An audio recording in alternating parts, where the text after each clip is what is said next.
Today on the Zen Okay. Sessions, our guest is promoter Andrew McManus. Thanks for joining us, Andrew. Absolute pleasure, Andrew. Excellent. So I just want to get a bit of background for people that may not be familiar with you. When did you start in the business and what made you want to be a concert promoter? Well, basically, the Reader's Digest version was I was a good rugby player. When I was playing rugby in the days after I left school, you had to, it was an amateur sport. So I got in with a hotel chain, which took me sort of all through Queensland, Brisbane, ended up in Sydney playing for Warringah, and the company was Resch's Brewery, or Tooth's Brewery, who was my employer. And I was out at Mona Vale, and then Rose Bay Hotel came up as an available license. And at the age of 21, they gave me the license. So then I started becoming a better publican than I was a footballer. I stuck with the pubs, and then they sold it after we built it right up. And a gentleman by the name of Terry Page had Salinas down at Coogee Bay, and he heard about me. And he rang me up after the pub was purchased by Ray Steer, another friend of his. And he said, "Do you know anything about music?" I said, "No, nothing." He said, neither does the guy who's booking the my room at the moment. Would you like to have a go? I said, "Mate, 100%. So that was, back in the early 80s, and I started booking Salinas. And during the course of that tenure, I met the Divinals. Chrissy and Mark, they were whinging that they weren't making much money. I said to them, I can make X amount over 3 dates. They gave me a chance. I actually made them twice what I said I'd make them. And from that day onwards, I managed them. I managed them for 11 years. Then after that, and I have to say it was a rocky journey, some ups, some downs, but it was always interesting. I ended up taking a year off. And after that year, I realized that, I had to do something. And all I'd really had was this little black book. Because during the course of around the early 90s, 91, we did a co-management deal with Freddie DeMann, who managed Madonna. So I went over with the band, and I learned a lot from him. I also followed him around. I met all these great managers, great agents, and great people. So I rang up one of the agents in my book, and at William Morris, and he's going, "Look, we're looking for a promoter for Barry Manilow. Do you want to be a promoter?" I went, "Why not? I've had a crack at everything else." Yeah. So that was the start of it, and I've been doing it ever since. Right, and your resume for the amount of acts you've bought out speaks for itself. There's been some fantastic artists along the way: Lenny Kravitz, Fleetwood Mac, Kiss. ZZ Top. 210 through to about 214. We were level pegging with, or Live Nation hadn't come into the market at that point, but with Koppel, Kudinsky, and the late Michael, the late great Michael, and Koppel was sort of like up there with them. 19 staff turning over. We're doing 70, 80 tours a year. It was huge, but that's why I got to give it to those older guys. Their stamina is amazing, whereas we've sort of downsized. It's really Mel, my partner in the business, and I now. But we're happy, and we're still trucking along. Exactly. Now, straight into it. The last year has been, what of a better word, a shit show. It's been really tough. Been a roller coaster. Did you think that this time last year, this is how long this would last? No. This time last year, I was at ILMC in London. Yep. And it was just bubbling at that point in time. We were basically in a COVID experience in London, because a lot of the promoters didn't come, and there was some people, but nothing could prepare us for the damage to the industry, to the infrastructure and the backbone of our business, to where we are today, and cancelling tours and having to reschedule tours. And even to this day, I was speaking to some artists last night, it was, a artist from Ireland, without going into too much, and they just want to get out of there. So we've locked that in for February next year, because they still potentially think that in February next year they may still not be touring over there. Right. And a lot of people, we'll use the internet warriors as the example. They see rescheduling, they see cancellations, and while I understand it's frustrating for them, they probably don't understand the enormity of what the promoters and that go through when that hits. Can you sort of touch on that Oh, without being too specific? Andrew, I can tell you that's a great word for it. Enormity, frustrating, soul destroying in some places and issues. And even, just now, we've had to, COVID stopped us with the original Under the Southern Stars, which everyone, fell into that same position, which we then moved to February. And then we were told categorically by the Victorian government that February was too soon for them to approve, a major outdoor event. And like with Hastings and Mornington Peninsula being one of our key dates, and Yarrawonga's doing very well and what have you, the decision was forced upon us to move it to May. And in doing that, it was either cancel it, and we've always wanted to capture the imagination and the romance of being the first international artists in the world to tour outside of their country. And we've been able to maintain that mantle, but in doing so, we lost the band live. Yeah. Now, you want to hear some of the criticisms and the nasty keyboard warriors out of that group. It's so disappointing. And they think I just did that. I brushed live because I wanted to. No, live can't come in that window in May. We've replaced them with Cheap Trick, who are fantastic guys, prepared to do the 2-week quarantine, gentlemen and great musicians, and put on a fantastic show. And unfortunately, the Australian supposed musician and music industry fan and supporter of live music have been overrun by a belligerent, ignorant, moronic crowd of live band supporters that have no idea what we go through. And, they want their money back. Well, they're going to have their money back, like bugger it, It's not, if they don't want to support the industry, they don't want to support so many other aspects. And this is where they missed the boat.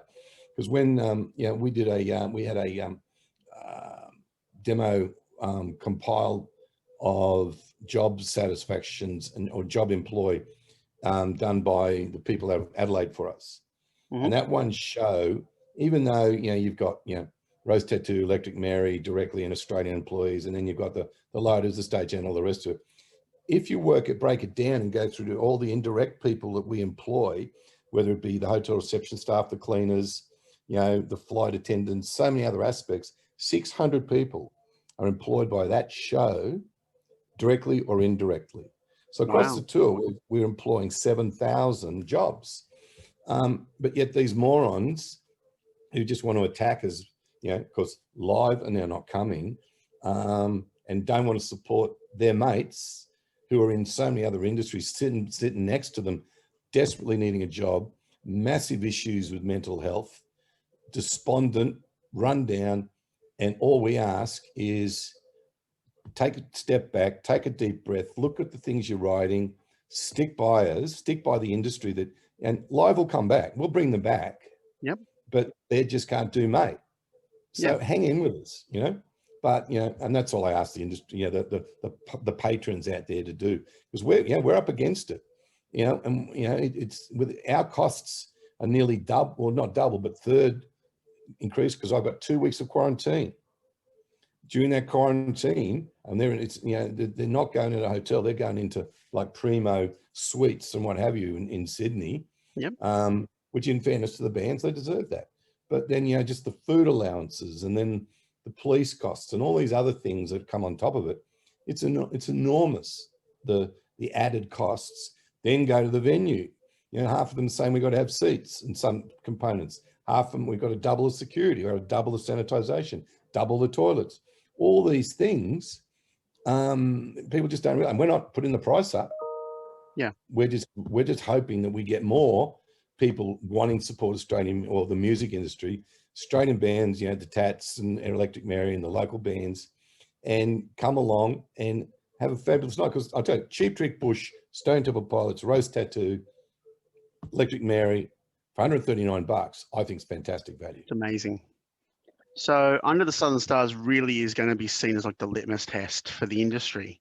Look, I've been Explain called. like, I was speaking to one of the ministers last night because he rang just to question a few things that had come up, and we were discussing it. And I said to him, look, I've been contacted by 2 agents from CAA in London, and they just said to me, don't fuck this up, because all the eyes of the world are on you, because we're all watching to see how you do this.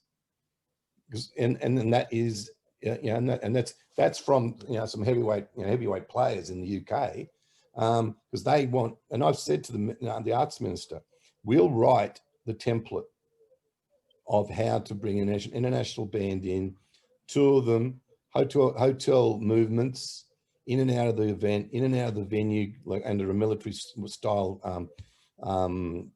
return and back, airport movements, all these type of things. And by the 11th show, I'm pretty sure we'll have it down pat. yep. And I've said that I'll write the template along the way and hand that to the arts minister, Minister Fletcher, and he can then distribute that to all the promoters in Australia if he wants, because that's us giving back to the industry.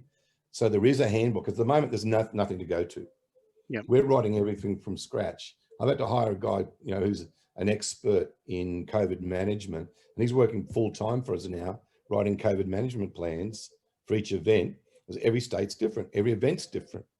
Yep. And and I'd say when you do a COVID management plan, it ain't like the back of an envelope and throw it together. We're talking 60, 70 pages for each event. Yeah. And that's the thing, like you're going to have basically the days that what people may not see as the backstage area is really no longer going to be in existence. It's not going to be a big hangout. You're basically going to be in and out. It'll still be fun. Yeah. And each band is not going to be hanging around for hours. Yeah. And doing this. Unfortunately, the meet and greet concept in May is out the window. We can't allow that. And that's part of our approval from the Australian Border Force, is that we don't permit mingling, even though our guys will have done 2 weeks quarantine, even though all my guys and Cheap Tricks, Stone Temple Pilots and Bush will have probably been, well, I know at the moment 60% have already been vaccinated. So by the time they get here in mid-April, we're hoping they all are vaccinated. So that's on their resume as well.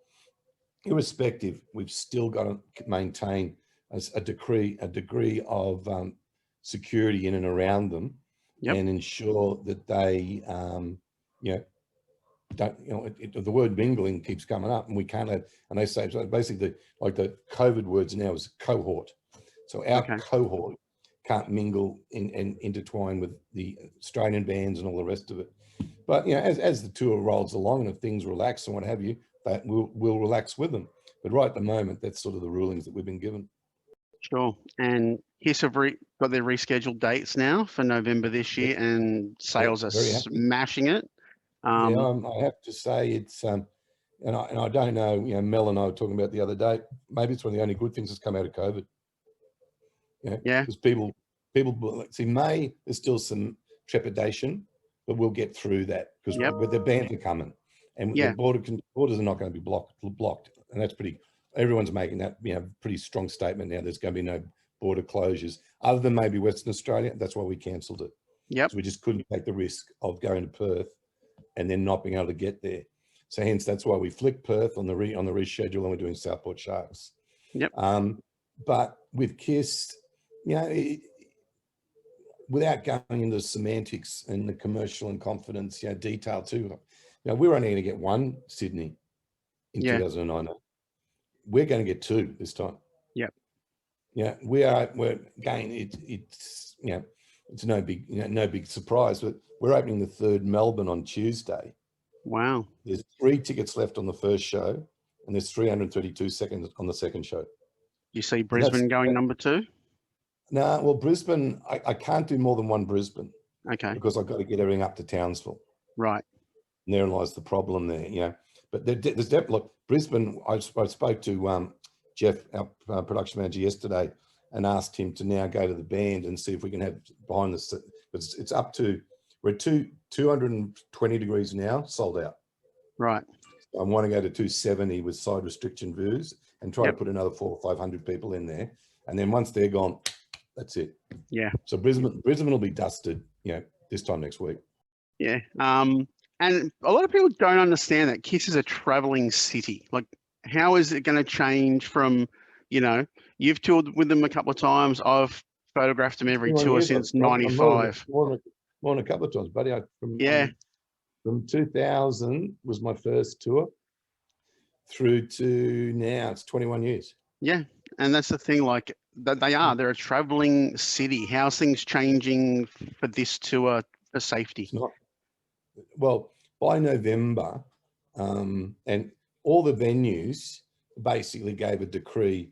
Anything after July 30, they're allowing us to sell 100% in a normal world, like a normal world. Yep. And everyone's backing themselves and us and the communities that by November we'll be back to a reasonably normal. Look, as Gladys Berejiklian said, and she's probably the best one at it, this thing ain't going to go away. And the idiots that saying, "Oh, we're going to eradicate it," they're drinking their own Kool-Aid. The thing is, what she says is, we got to live and work with it. Yep. And that's what the community of, the concert goer and how we manage and we give the fan experience is going to be the new norm, so to speak, by November. Sure.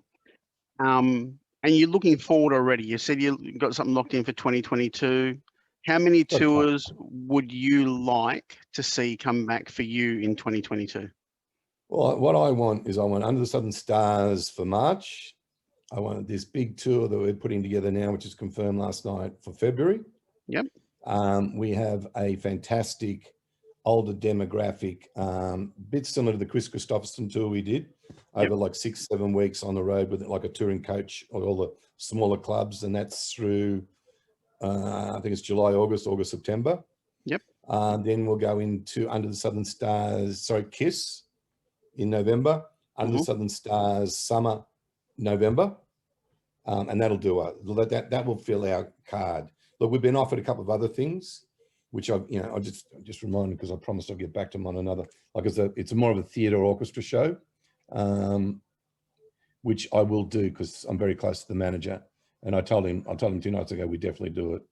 But it's more of a blue rinse, or not blue rinse, but sit down theatre orchestra, great art and major artist who wants to do theatres, and that'll probably be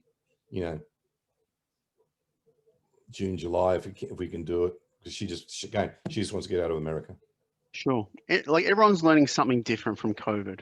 What do you want the fans to take out of COVID? Like you said, there's keyboard warriors. There's always going to be them, regardless of what's going on in the world. But what do you want the fans to take out of this and learn and move forward when it comes to supporting live acts? Well, I think open their wallets. That's the only thing we can ask. And at the end of the day, appreciate the difficulties that we now have. And look, I was talking to another promoter last night. He got his festivals going around. He was just, he just said, "Mac, I can't believe it. I got 2 shows down here in Tasmania coming up, and they said to me today they now want me to do a ticketing toilet concession." I said, "What do you mean?" He said, "The imbeciles in the health here have decided, they've devised a plan where everybody, to go to the toilet, you have to have a ticket." And and we both said at the same time, "What happens if you're busting?" Yeah, your ticket's not ready. Or what happens if you don't want to go? And he goes, "Yep, that's the moronic people, and they're the ones that we're fighting with." And even up here in Queensland, I'm having this last week enormous game-changing moments because health have decided to change the rules just on the back of for no reason. Well, as far as we can see, when you take in consideration Suncorp Stadium, 5 weeks ago had 52,000 people at Suncorp. Yep. And as Mel said, you can't get COVID at sport, evidently. Apparently. But apparently, yeah. But you can sure as fuck get it in music concerts, evidently. Yeah, it's weird that. Yeah, mate, weird's not the word. It's ridiculous, and unfortunately, we're bound by these morons that, whether they're knee-jerk reactions, whatever it is, but unfortunately, they're running our lives, and the costs that they can add on to a show at the drop of a hat with no consequence on themselves, but it all falls on us. It's scary. Yeah. And that's what fans need to realize, what we go through. And we're on tenterhooks every minute of the day to get right up till the last band finishes. And then we know at least that one's done and we roll into the next one. And that's, unfortunately, that's experiences that we're living today.